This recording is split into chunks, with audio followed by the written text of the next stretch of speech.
well, speaking unspoken words. This is Speaking Unspoken Words, the podcast for the book Unspoken Words in Open Diaries. So I'm here with all my friends. I'm embarrassing my boo, and it's okay. No, this is my core. Like, y'all are my core group. Like, I'm on the call any one of y'all for whatever at any time, whenever I need to. And this is gonna be Indy out behind camera. So I might be missing one or two, but y'all are my core. So thank y'all for being here. You're welcome. Thanks for having me. Here we go. Look. Okay, so I'm gonna do a quick introduction. So I'm gonna start with baby girl, Janice, aka baby girl, aka BG. So I call her with any one of those. But baby girl is my oldest friend. Here, she's one of my oldest friends. So we've been friends since we were 12.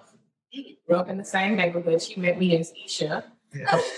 And then we went to school. She met me in the summer. We moved in the summer in the neighborhood.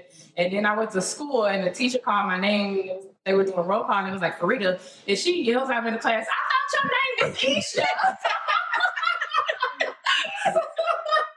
So I'm like, oh my gosh. So yeah, baby girl, this is my oldest friend. We literally have grew up together. Like, for sure. And then I met next. I think I met Selena. Yeah. Met Selena next in college. And Selena is my, she's going to hold me accountable. That's Selena. And she's going to be on me. But we're going to have open, honest conversations. And we're going to have spiritual conversations. Because we have come up under the same teaching. We have our godparents in common. So we share parents. So that's it. So got sisters. Got sisters in Christ. Yeah, for sure. So, and then it was Mimi. And Mimi, like, forced herself to be my friend. I'll drink to that. No, I forced myself to be hers or something. But, like, I was attracted to Mimi's personality. Like, if you in a room with Mimi for 30 seconds, like, you're going to be drawn laughing. And, like, that's my girl. From day one, she came to my house. Her cousin was coming over to the kids. Roommates with Randy. I was roommates with Randy. Jocelyn was coming over to get some test or something to study for a test. And you walked in and just was clowning from the time she came. Oh, this is nice. I mean, was clowning. And so from then on, we had classes together. Yep. And we just ended up being roommates for a little bit, and she can't get rid of it. And I found out we weren't real friends when I had her call into my job one time. We went out, and she didn't know my name. She didn't know my real name. So I was in the bathroom, like, you know, and and I was like, you gotta call. She was like, I'm calling in for Mimi. She's like, what's your name? So I knew then, I said, it's gonna be my ride or die right. Like, I need to call out for Mimi. Mimi, what's your last name? What's my first name? What's your full name again? Yeah, so that's my Mimi. And Mimi is gonna be my, like, me and Selena was talking about one of her friends. Mimi, that's my Mimi. Like, I'm gonna marry about, like, you know, come and get me out of jail. Like, yeah, she's not gonna say nothing to me. I haven't done no wrong. Like I'm gonna go with you. Yeah. Like, that's my Mimi. That's what I call her, my Mimi. And then my Shakiki. We met. Me and Shakila met. You want to tell a story? What we can tell it? You can tell it. Okay.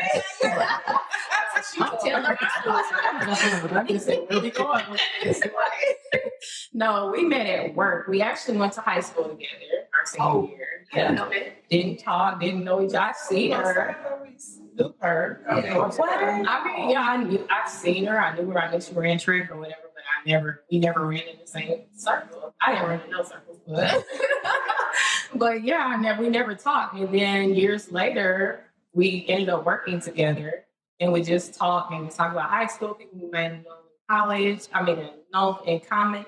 And we just developed a friendship from there. And Shakila also, she's like, I'm like, this is my sister in Christ for real. Like, I would call her or we would talk. I'm like, I think, yeah, she was one of my first friends, like outside of Selena, that like I would just talk to her. We would have long conversations just about Christ, about like, girl, I'm so nervous. I got to do the scripture. And this is what I got to. We'll have like a whole long conversation about that. And she's just so even keeled all the time. Like I've never seen her up. I've never seen her down. She's just the same. So I know I can take anything to her and she can handle it. Like, so, yeah. So, and then Dion, you know, that's more for her. So she behind the camera. She behind the scenes today, but she's here.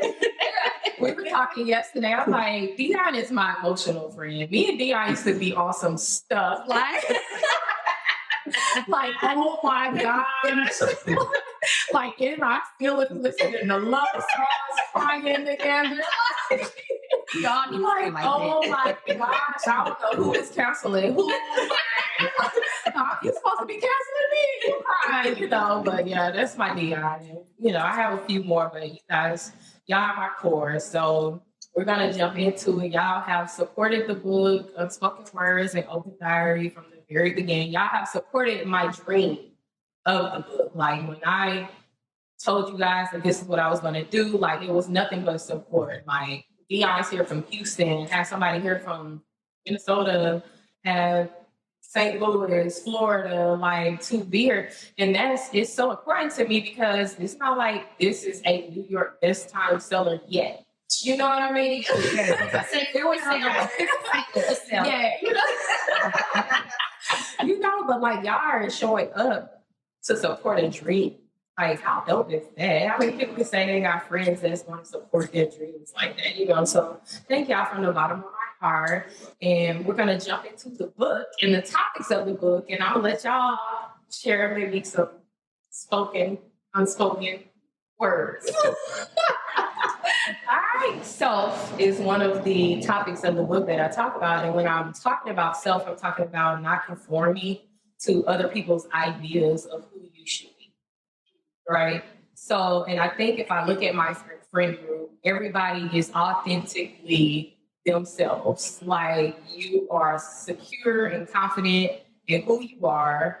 And so I just wanted to talk about the aspect of self-awareness. Selena has heard this before. When I met Selena at 19 years old, she was then who she is now. She was so self-aware. She was so confident in who she was.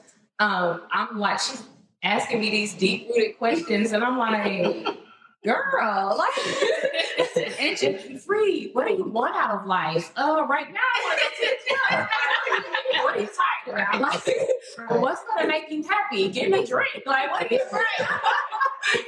saying?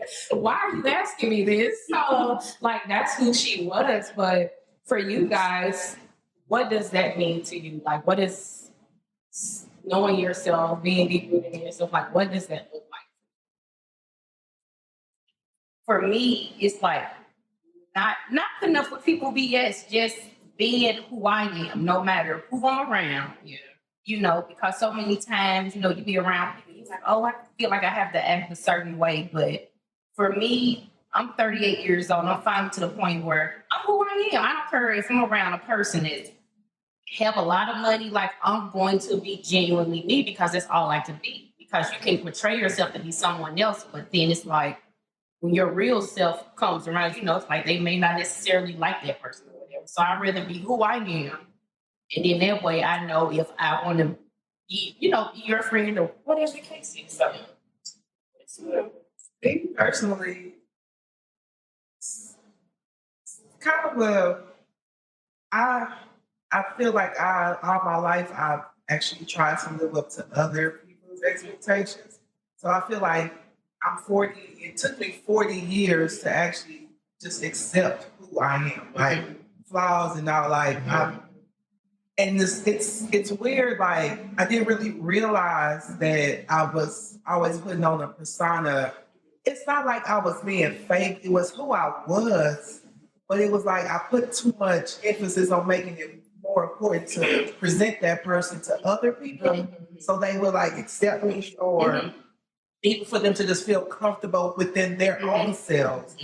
And I had to realize that's not And it's a toxic trait, actually. So me taking 40 years to just be able to say, you know what, I don't care if how they feel. Not in a rude way, but I gotta care about how I feel. Self.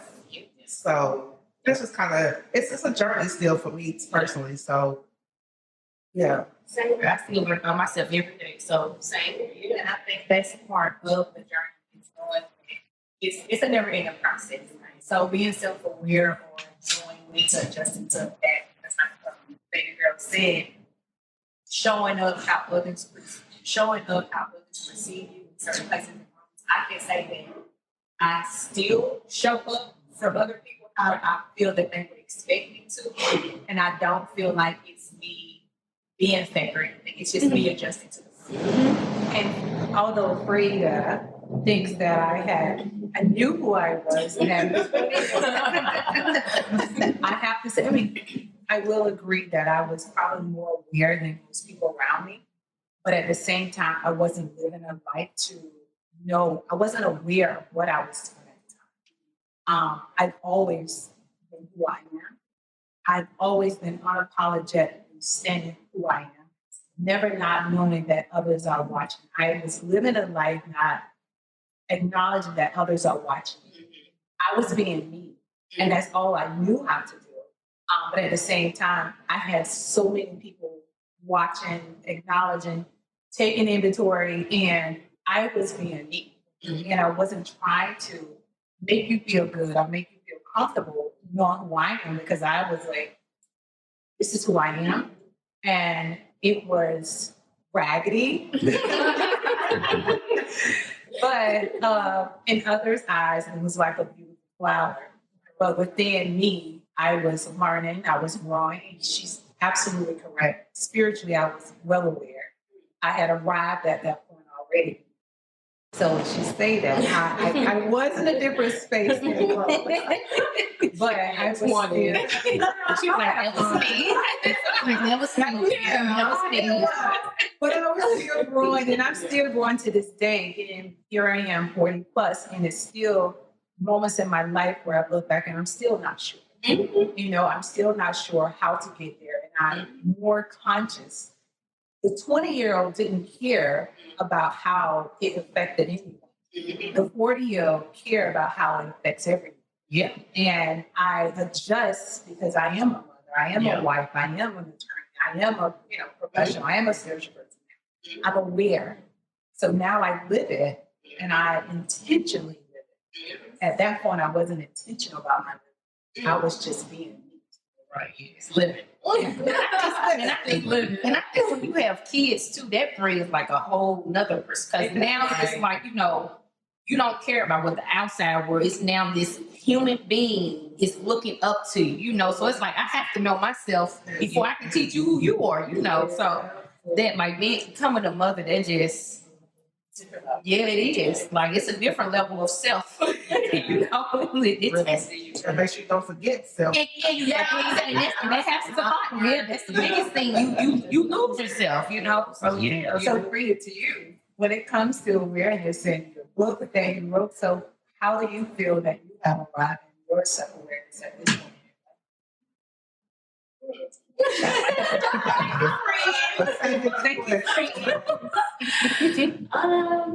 I think, like you, I was living, but I was living without purpose. I wasn't even living, I was existing. Like, there's a difference. I was just here. No journey, no destination, no whatever. Right, we're the next drink, we're the next flow. And I can't say that I really cared about anything. Like, I didn't have a passion about anything just because life was just so dark and so ugly. Like, every day I woke up and I just lived that day, trying to make it through that day. So I didn't have foresight to look towards the future or to look towards anything else. So I think that's the biggest way that I've become more kind of self-aware. Like, no, you are here. And it was really spiritually, of course, like, no, I'm here for a purpose. Okay, well, what's that purpose? Like, and that's a whole journey in and of itself, trying to find that, like, oh, okay. I'm supposed to be fruitful. What is fruitful? I just recently, maybe in the last since writing the book or during the time of writing the book, there was a message that I heard from Pops, Pastor Johnny Fields, and he said that that everybody is called to be fruitful, but you're not fruitful for yourself. And I was like, what? Right. Oh, I thought I was supposed to be successful for me. I thought I was supposed to do this and that for me so that I can have a better life. Like, no, that's not what we're about to do. We're here to serve others. And so, in being fruitful, how can I help somebody else? And so that's what the book was about for me. It's like, no, I have a gift. I can't sit on my gifts because God has given me this gift to do something with it. So I'm going to be, responsible to my gift, and I'm going to do this to help someone else. So, and that was my journey. But it took, in writing the book, of course, looking inside and dealing with a lot of stuff that I just had never dealt with. Right? I was too busy surviving.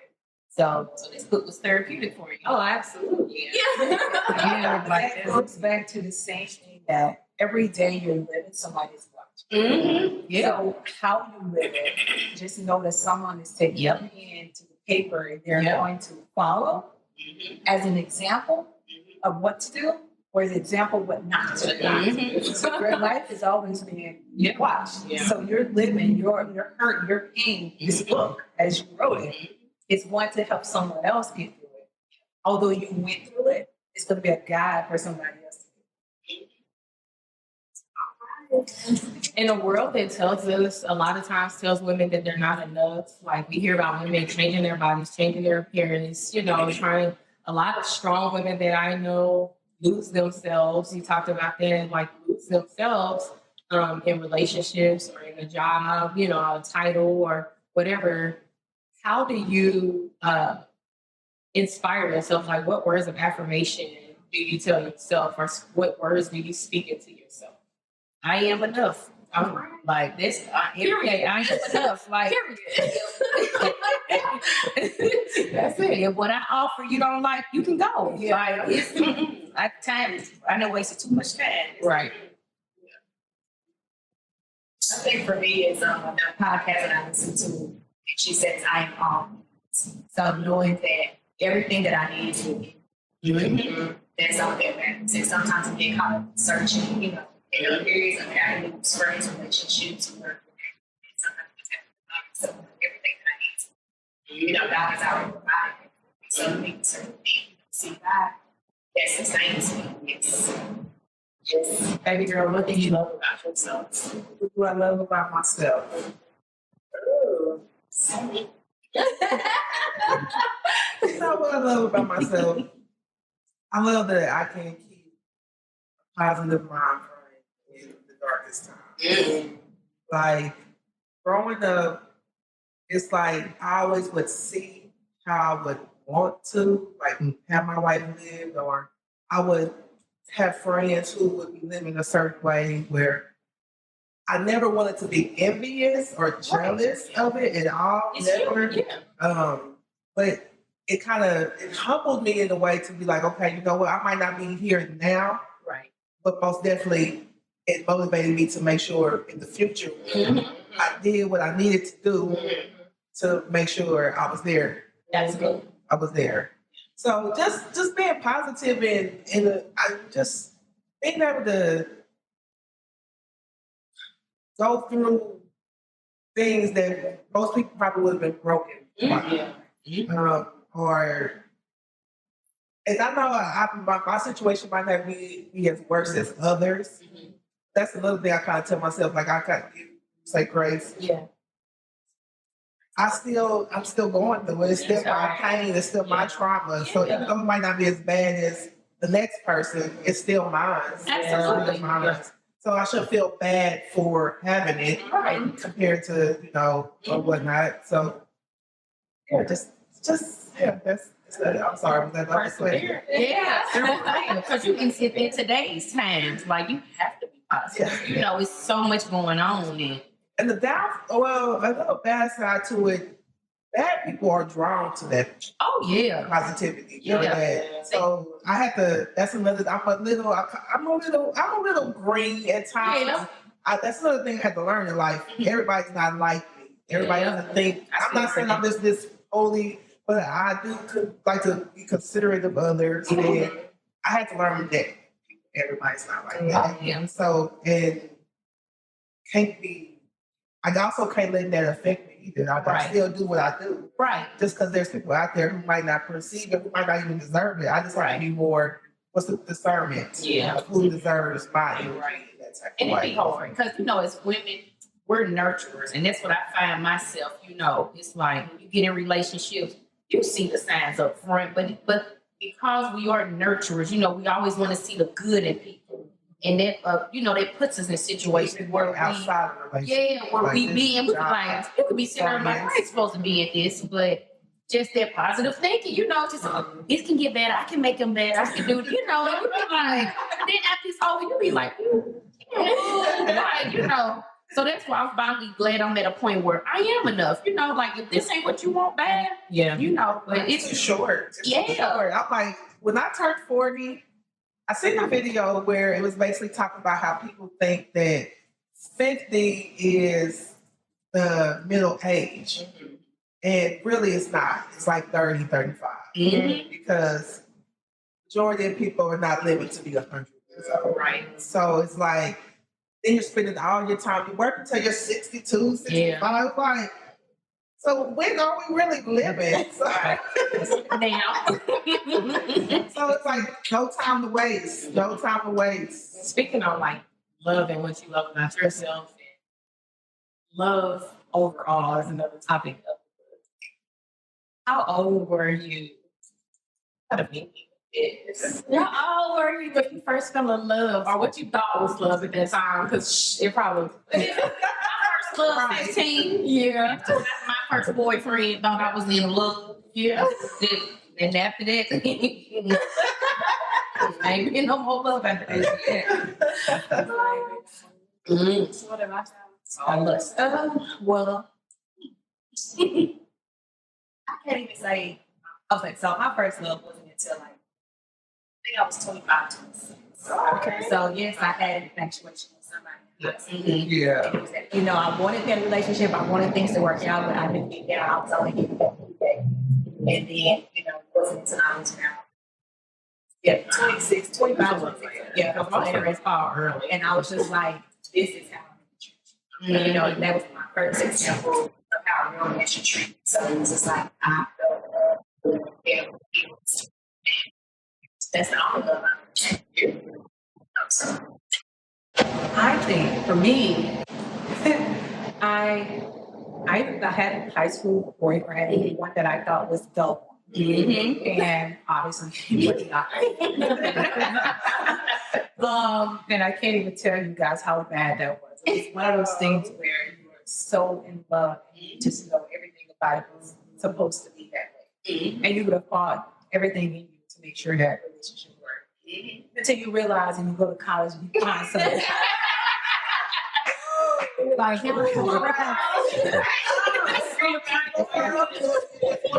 but I will say that even after that high school, I'm probably a different breed from everybody on here when it comes to that kind of relationship stuff. I was not looking for a relationship, and that's just the truth. I was content with dating multiple, and I met my now husband. Again, I gave him the same speech I give everybody, which is that I'm not looking for a relationship. And one of the most important things that I'm saying is that you learn who you are. You learn to love yourself. And I was completely satisfied knowing that I may be by myself the rest of my life. And I was okay with that. I wasn't looking for a husband. I wasn't looking for the kids. I wasn't looking for the white picket fence. I was okay with, I want to travel. I want to explore the world. And if that means I'm doing it wrong, that's okay. I didn't know or have an expectation of what a husband should be. I didn't know what love was. Right. And when I met this person, he was pouring himself into me. He showed me all these things. I kept this feeling like, oh my God, I can't live without. Right. She got that answer. You saying, well, this is love. It's one of those things I was telling Dion, like, it's one of those things, like, even if you're mad, you're mad, but I don't want him to go forever. I don't want you to leave. So yeah, Right, exactly. you're going to fight. Yeah, you're going to fight for something. But that's when I really, really understood what love is. And when you have kids, you understand love at a different level. And so although you found a spouse or someone physically that you love, but that love with your child takes it to a whole other level. Yeah. But I didn't know what love was. Right. So that's a question I was going to ask too. Like, did you guys have conversations with your parents, grandparents, people that raised you about what to look for in love? Like, what is love? How is somebody supposed to treat you? How is someone supposed to support you? Of course, yes, I loved in the past, but like, I'm looking for a love that actually just loves me. Like, Right. I love you, but I need a love that's gonna. I need the love that I show. Yeah. And say that. Yeah, say that. But you know what? Like, as I listen to you and I listen to Shakila and even listen to Free Talk, I don't think we probably ever find the type of love. Well, no, you are. Well, you have. But what I'm trying to say, I don't think you will ever really find your love until you really get into it spiritually. Because like when I listen to you talk, and when you were saying how like when your husband came along, it was like you didn't know what you were looking for, but he was pouring into you. I listened to them, I'm like, I think that's because of yours. Like God knew what you did, and because you were so faithful, he, because it's like, don't get me wrong, like I'm a very spiritual person, but I know I can go deeper than what I'm afraid. I'm afraid to get to that side because when you get to that spiritual side, I mean, you got to come correct. So that's going to be cutting off people that mean good, which are a lot of times are the people that we deal with. And so, like, just listening to you talk was so powerful because it'd be like, I really need to get closer to God. Because once I do that, I think that person is I'm not going to be fine. They're going to find me. And it ain't going to be this ain't it or this. So, back around to that self-love. Like, exactly. Just love yourself. Yeah, it really like I like listening to you. That just really because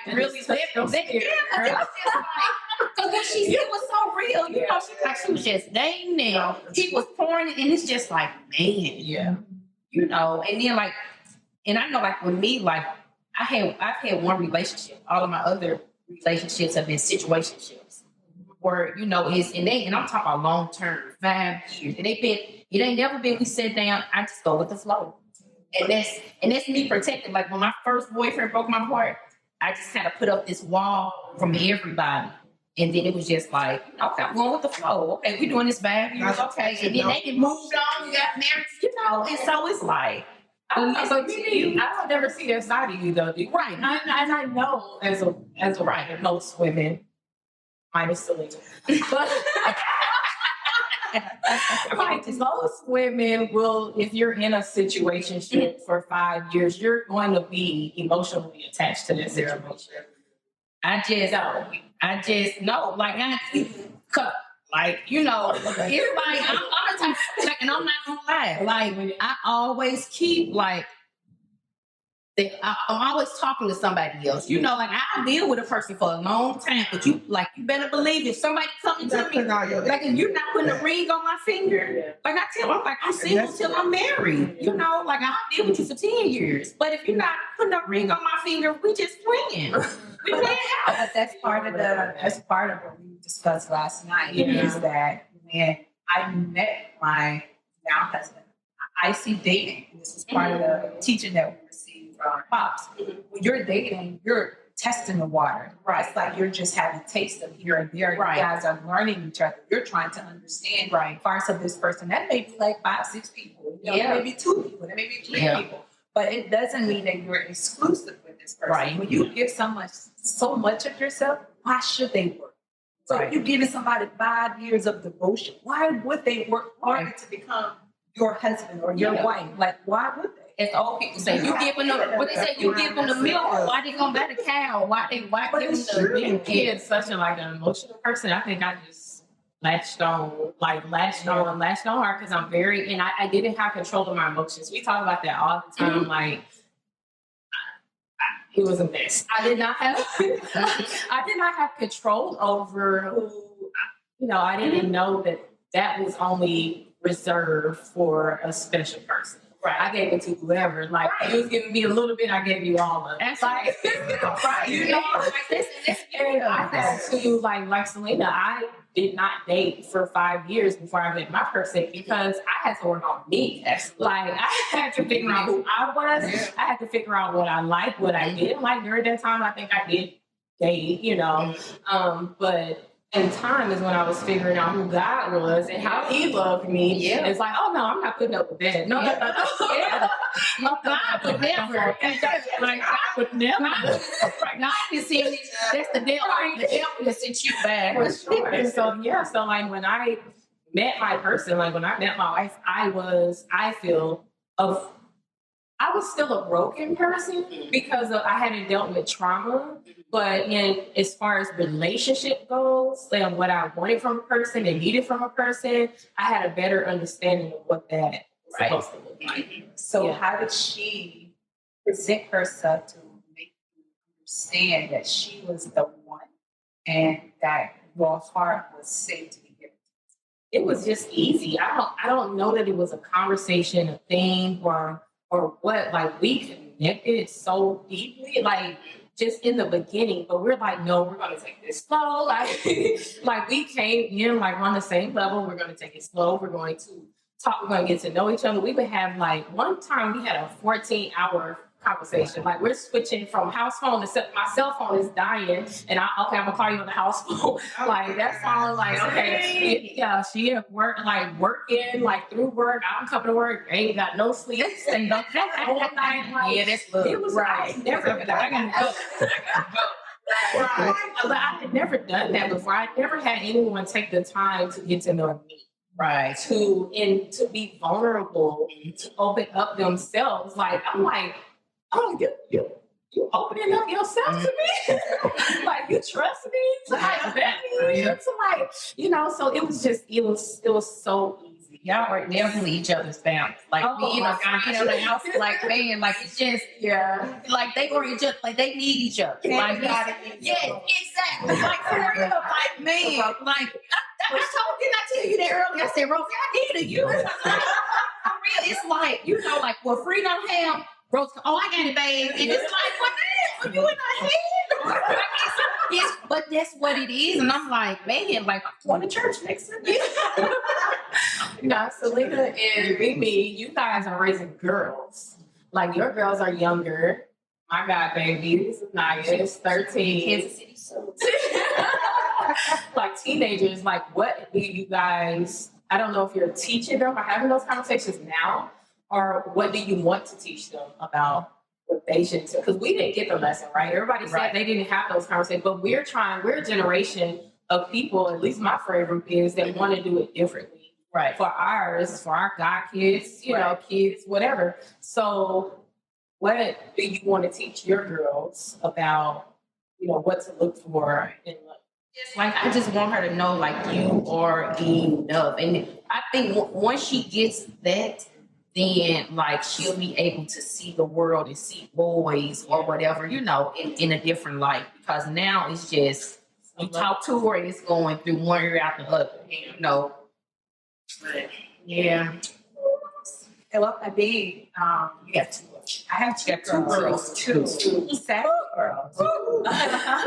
But for us, from the beginning, my husband treats me the way beyond what I think or comprehend. And for him, he has always sought out to set the standard.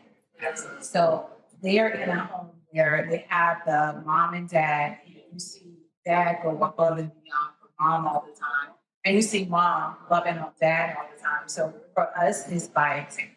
Yep. So it's not so much as we write out a book or we have a diagram talking to them to say this is the characteristic. But it is one of those things that I can guarantee you that they will always see their dad and they're going to look for that same in the next. And it's going to be extremely difficult for anybody to meet that standard. And I tell my husband that all the time, like, it's great to an extent, but their expectations are going to be so high that I don't want them to miss opportunities because they're looking for him. He's an exception.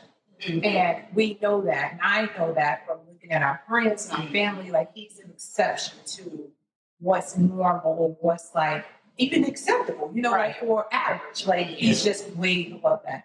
So, but for the girls, they have a perfect example, especially right now, looking at the future, praying that God continue to bless us, but they had an example of what should be and how what they should do. Now, doesn't mean that it's always going to be that way, right? But as a parent, my goal is to be there for their heartbreaks, and I want their heartbreaks to take place while they're in my home. So I can coach them, and I can teach them, and I can help them, I can tell them that how things are going to be better and how they can see things different. I can't say I had that relationship with my parents or anyone to teach me how to get past that or to look for what qualities or how I should have a boyfriend or how to work should do. When we were all growing up, I'm sure it was like sneaking. Right. You're hiding. You gotta actually, but you're not talking about it. And I think that's one of the most important things is talking when they get to an age. Your daughter now is a perfect age. You're not necessarily telling her to have a boyfriend, but having that conversation, being comfortable with me to be able to tell me like things that I should look for, things that's okay. Because she probably is looking. She doesn't know what to look for. We didn't have that. You said the word heartbreak, which is one of the topics in the book that we're going to talk about.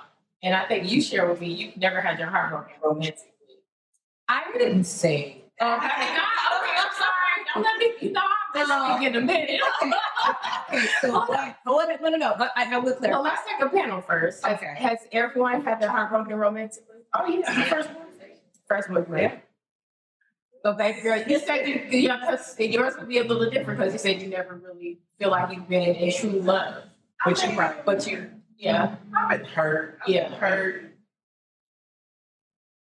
I break my own heart.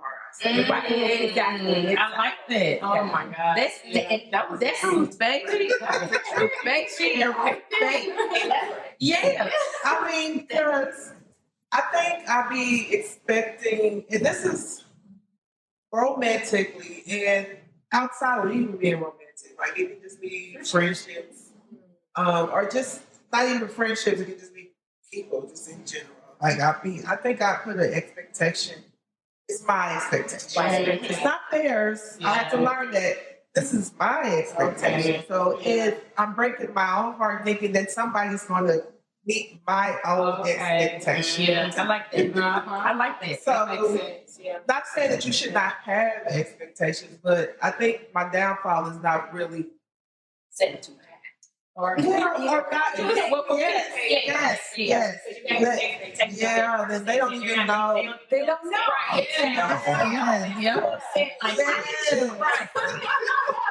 And I think it's so important that we as women, we have and people in general, we have these expectations that you're going to verbalize. Yeah. How would I know what you need or what you should know? That's what it is, especially I think when it comes to relationships, because you brought up like a man's supposed to do this, a man's supposed to do that. So when you start talking with somebody, they don't do it, you be like, why you open my door? Well, they didn't know this because some people not even taught that. That's another thing I had to learn. Like everybody's not taught or everyone's not brought up in a loving home. Right. A lot of men come from broken homes where fathers aren't involved, so they don't even know what it is to be a man. Right. So like you say, we had these expectations. And then we breaking our own hearts. Like, well, you supposed to do this. Well, I didn't know. My first little heartbreak, girl, you was there for them on my move from the 6th to the 8th grade. Middle school. First name, I can say Virgil. Why was I going to say Julie? Don't think what now. That's her name, not you. How many heartbreaks have you had? Too many. Well, let's start with Virgil. We're going to go to Julie. But Bree, why do you think you have so many? I told you because I didn't. I'm such an emotional person that I didn't have control of my emotions. So I latched on and I gave that to everybody. So hopeless romantic. Thank you. So cut it down. Yeah. So that was my first. I mean, and that was, it kind of goes along with everything that we're talking about. Like that was a heartbreak because first of all, it wasn't real love. It was what I thought love to be at that time. Too young, didn't know enough, and like that person wanted to have sex. And one thing my mom taught me, I was thinking about it, like she teach me about love. She taught me more about sex and not to have sex, abstinence. Right. Like You a dang. You a dang. Yeah, she was just like, things don't feel good sometimes. I get it, but you might feel like you can't wait. But when you feel like you can't wait. Mm-hmm. And I did. And so when that person came to me, Pops teaches us love doesn't ask for anything that does not belong to it. Like that wasn't yours to have. That was mine to give. And when he asked for that, I'm like, no, I knew that at that time to be like, no, that's not what I'm willing to give. And so, I'm crying on the floor. Like, I got a girl to give me some. Looking I'm out, like, just boo-hooing and crying, and like that was a mess. But yeah, like heartbreak. I've had my heart broken too many times because I love the wrong people. And one thing baby girl said that made me think about that is that I didn't know that love was supposed to be simple. Like, so yeah, that's good. Or home being single then. When we done, I'm sending a breakup message. Baby girl, I had a question specifically to you. One of the parts in the book is talking about evolution and like changing and evolving, like as a person, as a woman, coming into our own. I want to know your thoughts because you and I grew up very similar. We grew up in the same hood, neighborhood, a block away from each other. Survived it, was the first in our families. What was unusual about us is all of our core friends had mom and dads in the home. Wow. You know what they did? They had mom and dads in the home. So that was unusual from what you hear about people growing up in the projects, growing up in the hood, to have a two-parent household. And we all had that. But at 12 years old, so going from 12 years old, being from the hood, being the first in our families to go to college, right? Yours too. So my mom, she went, but to graduate college, finish. And I think what we have in common is striving to break generational curses, right? How do you? We recently took a trip together for your birthday, for your 40th birthday, and I remember us being like in Times Square or somewhere. And there was like a pop song on, and I was singing it, and you looked at me like, you listen to pop music? Yeah. Like, but there was a time I only listened to rap music. I only watched movies that had predominantly Black cast. You know what I mean? Like, how do you evolve as a person and change, but still stay like true and real? Still, you know what I mean? Like, I think, and stay true to what? Keep it real. Like, keep it real. Right. That's the thing. How do you still keep it real? Right. I think growing up, I always felt out of place. Like, although maybe it was just, I just wanted better, wanted different. But even growing up, when you say pop, I went to Sumner, so yeah, my brothers were always like, you must want to be white, because I would be in my mom's room watching MTV, watching listen to Spice Girls and Britney Spears. I listened to alternative music, and it was mostly just because it was, I don't know, but I think I try to keep it real with myself as far as just knowing that where we came from isn't me. Mm-hmm. So it's like I don't have to keep it real with my environment, right? But I keep it real with myself, just saying, okay, this is where I came from, right? But it's not me, right? It's not me. It's not me. I try not to, most definitely strive to not be a product of my environment. Most definitely. And still, I like it both. I like it ratchet too. Yeah, absolutely.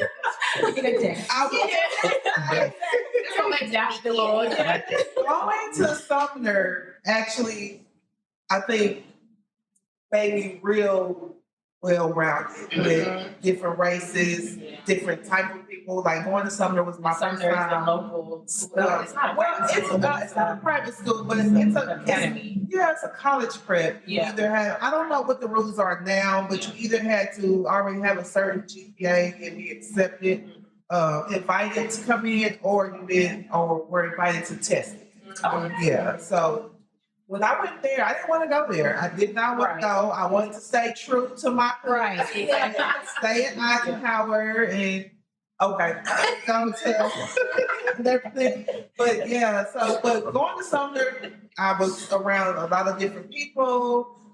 I learned that there were Black suburban people. It's different. Yeah, no, so like, okay, so I can do both. I can do both. Yeah, I can do both. Yeah. Yes.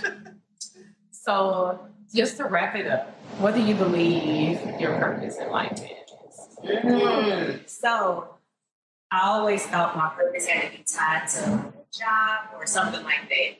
But currently in Sunday school, I'm truly learning my purpose is to bring others to Christ. I know we try to define what that purpose is, like your role should be so significant, so big, you know, whatever that may look like, but I'm really learning that true purpose in life is to bring others to Christ. You know, and God will place us in different avenues and paths to connect us to people. So I used to think, oh, my job, you know, will bring purpose because I had a passion for it, but it wasn't, you know, if there is a purpose, but the overall purpose is just for me to share my story, bring other stories. And are you still figuring out what avenues you want to use to do? I'm learning that God uses me in different avenues. Yes. I have different career paths, military, corrections, and just meeting people randomly. So there's no one set path, how I thought it was before. I thought it was one set path, you do this, and then, you know, everything will fall in line for wherever I'm at, that is the path. You know, where Because he's in the place. he's gonna place me exactly where I need to be. And he's gonna be there. That's like, You like next time I come here, it's gonna be for your best friend. And since you want to speak, we're going to you next. What's a goal that you still want to achieve in life? what's a goal that I would like to achieve? A goal that I would like to achieve. Just to kind of be like financially free, like, you know, like moving all types of areas. That's the big, you know, finance is the biggest one. But just to be for real, just money, you know, I ain't gonna never be all the way financially free, but just to be free enough to just where I'm comfortable. And you know, that's really baby girl, what's an obstacle that you're currently or have recently worked so? Let's see. Not to get too. I've been still speaking my mind. Sort of. I mean, I can do it in certain situations. Try not to be too already. No, be dapper. Teach your sister group. Be honest with your sons. I think This is your unspoken word right now. Whatever you hold back, it needs to be released because you might heal somebody. I've been just speaking up for myself. There's still, I mean, just speaking up for myself, not feeling bad for feeling the way I feel about things, and just being more open and honest with myself about how I feel about things. It's like, okay, don't just go with the flow. Right. Speak on it. Speak on it. It's okay. They you're treating your friends or whatnot, they'll still be there. Right. Yep. Selena will give you. To other people, you and your husband, like, you, to some people, they may think like you have arrived, like you have it all. You know, I think we've kind of had that conversation before. You guys are successful attorneys. You got the house. You got the kids. You know, they're like, oh, that, you know, you're successful, but how do you define success? I don't. And again, it's just in your eyes, others' eyes, they see something or they have this pedestal that they put you on that no ask to be on.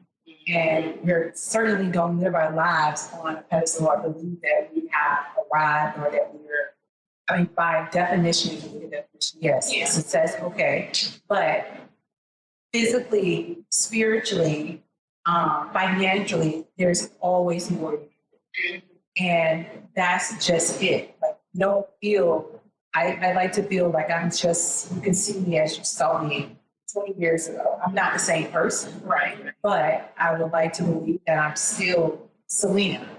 And I'm okay with everything around me. And I'm okay if we go from having what we have to living a modest life. I like that. So no, I don't see it as being, what else? We always say, what we do next?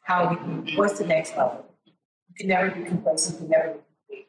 Because once you get comfortable, oh my goodness. But seriously, if you get comfortable in life, that's the scariest thing to me, is being comfortable. And you speak on financial, that's the easy part. You know, like for me, spiritual is probably the biggest battle. I remember telling her this, and she was like, why do you constantly like put this on yourself? Like you're always saying, I haven't done enough, I need to do more.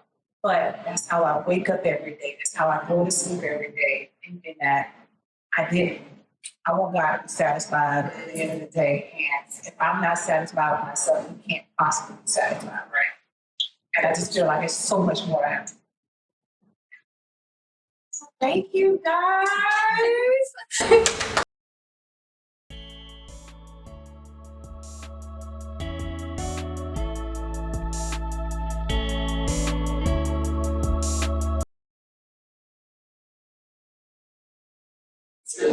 But the biggest missing part that I tell you guys, know yourself, love yourself. Don't give somebody that much ability and power over you, because you do. They are going to take control of you. They're going to use it. And sometimes, just like, and I'm speaking from a person who is in that position, that sharp position, that if I see a small little part, even to this day, I still have that same skill, I just don't use it the same way. It's one of those things that your comfort level, your confidence, that will take you so far, you wouldn't even believe. But you have to believe it, though. You have to have it. You know it. But I'm telling you, you have confidence in yourself. And trust me, you wake up every day and you have to do something to say, I don't give a fuck. I mean, it like serious. Like that's like for real. When I have to go speak before people, that's the first thing I'm gonna like anybody. I'm gonna say what I say. And either they gonna like it or they don't. I'm a quiet taste. I know I am. I'm not for everybody, and that's okay. I don't have a bunch of friends, and that's okay too. That's safe. Mine. So. But it's one of those things that's serious. If I can't say it enough, now, but for real, like own yourself, own you, and don't. If you have to be by yourself, guess what? Be by yourself and be comfortable in that. Like just be comfortable. If it's just you sitting with your feet up, drinking your wine solo, be happy about it.